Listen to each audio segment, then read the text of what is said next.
Hello, this is Cat Cafe Robert coming to you on location from the Kentucky Humane Society with another Purr Play Sip Podcast. Today we are going to talk to the Kentucky Humane Society about how all the cats come to them and then ultimately come to the Purrfect Day Cafe. First we'll talk to Megan Decker. She is the PR social media director for the Kentucky Humane Society. She'll give us a little overview, and then we'll talk to Dr. Bewley. She does all the vet care for all the animals, cats and dogs. And then we will talk to Olivia, who is the cat coordinator for the Kentucky Humane Society, who decides how all the cats come to the Purrfect Day Cafe. So let's go on inside. I'm here at the Kentucky Humane Society with Megan Decker, and your title is? I'm the media manager. Media manager, and this is the famous Dr. Emily Bewley. She does all of the vet care for the Kentucky Humane Society. So we wanted to give you all a little bit of a behind-the-scenes look of how all the cats get to the Kentucky Humane Society, and then how they get to the Purrfect Day Cafe before we get them all adopted. And this is Iris.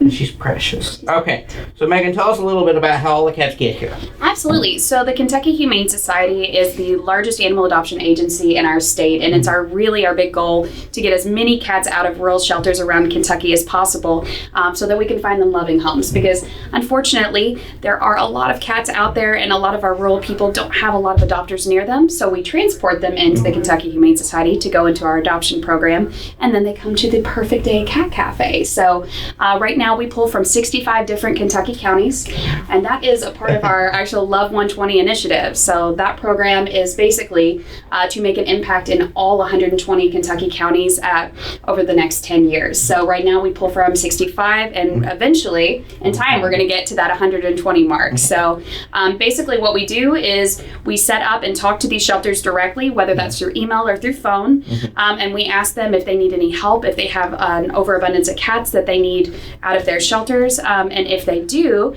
then we go ahead and schedule for them to come to us. Sometimes that means that the transports will be us going to them if they're really low on resources and unable to do that, and other times it's going to be them coming directly to here.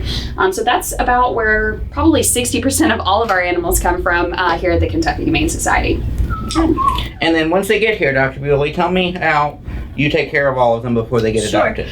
So once they get here, depending on their age and their size, everyone gets vaccinated, dewormed, defleed, and then when they're old enough and big enough and strong enough, we get them all spayed and neutered. If they need to go to foster to grow, or if they have an illness that they need to get over, like an upper respiratory infection or something like that, then they'll go to foster for that. Once they come back and they're spay neutered and they're cleared for adoption, then we end up sending them off to Robert at the Purrfect Day Cafe, and then they get adopted. All right. And speaking of that, we're going to show you one of the vaccines.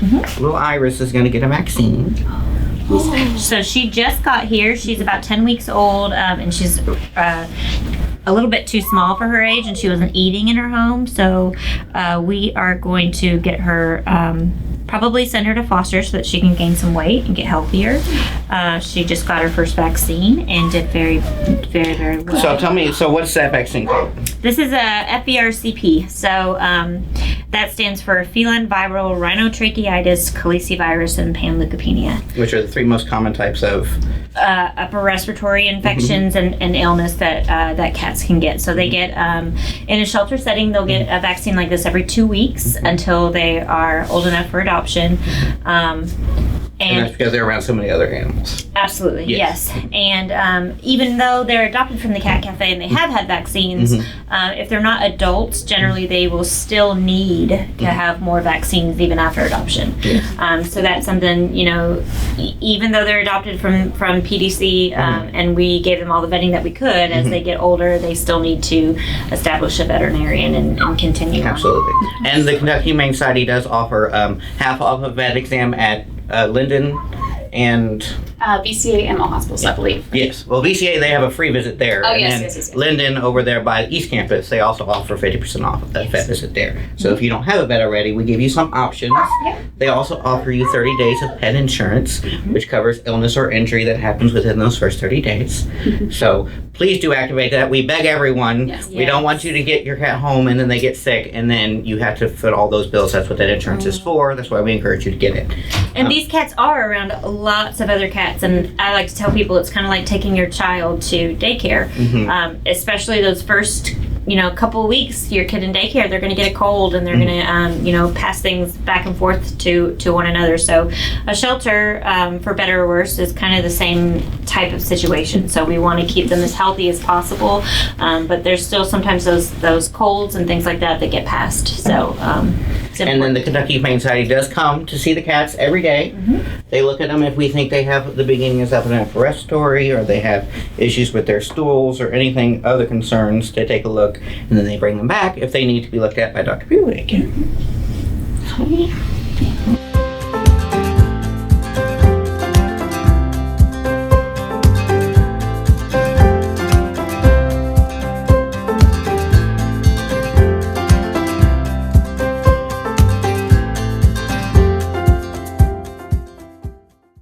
We're here outside the, what's this room called? Cat colony for the Purrfect Day Cat Cat colony for the Purrfect Day Cafe. So as you can see, it's empty.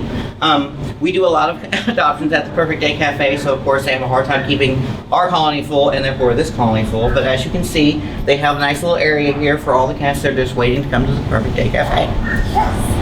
Now we are here in the fostering part of the Kentucky Humane Society. So after they bring all the cats in from intake and Dr. Bewley gets them all vetted out, then they come over here to the foster side. This is the Flying Dutchman, and it's precious. I don't know if y'all can see in the background here. This is a mama cat and 7 kittens. Mama's kind of done with them, but they're wild and crazy and they look really good. So this is Olivia. She is the cat coordinator for the Kentucky Humane Society. And how long have you been in that position? About 2 months. Yeah, and she's been doing great. We love her so much. So tell us a little bit about how you decide what cats come to the Purrfect Day Cafe. Basically, most of our cats do go to the cafe. If they are really shy and don't do well with a lot of commotion, or if they have a history of not getting along with other cats, we will try to adopt them out either here or at our East Campus. Sometimes we do send them to foster to just decompress, and they can come back from foster and go back to the cafe sometimes, or just be adopted here. We also have adoption ambassadors through our foster program for cats to stay in the home and just be adopted out by them. So yes, we will be doing another video on fostering. We will be doing it at my house. I have fostered over 100 cats and kittens in about 3 years, and I just had a baby. Well, I didn't. The cat had the baby about 5 or 6 days ago. So once they're big enough, we'll do a little filming over there, and I'll tell you all about the foster program. So you said if the cats can't come to the cafe, so they can't come there for medical reasons or behavior reasons. Yeah. So, but you all do adopt out cats that have feline leukemia or FIV, correct? Yes, Yes. we do. They're typically here. Yeah, those cats wouldn't come to the cafe because we, of course, don't want them to spread that. But they still get adopted, so don't worry. They still have a happy outcome. Stop biting me. My hands are not toys. All right.